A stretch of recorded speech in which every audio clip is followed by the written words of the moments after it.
არ გთხოვთ, მესაჭიროება მეორადი ოპერაცია, რომელიც ფეხზე დამაყენებს და ხალხის იმედი მაქვს, თქვენი იმედი მაქვს, რომ დამეხმაროთ. მის ფეხებს ბუზები ეხვევა.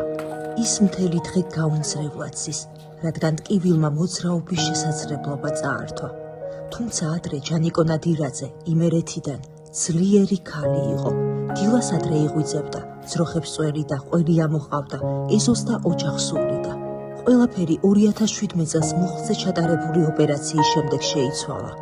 ოჯახმა ძროხები გაყიდა, რომ პროთეზისთვის ფული გადაეხადათ, მაგრამ ოპერაცია წარუმატებელი აღმოჩნდა.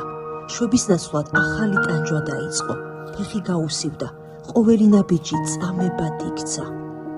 ახლა ჯანიკო დივანსაა მიჯაჭვული, ოჯახი სიღარიბეში ცხოვრობს, მეუღლეს ინსულტი ჰქონდა და მედიკამენტებს საჭიროებს.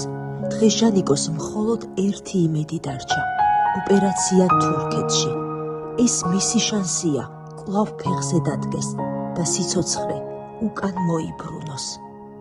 გადარიცხეთ ნებისმიერი თანხა ჩერნოვეცკის ფონდის ოფიციალური საიტის მეშვეობით.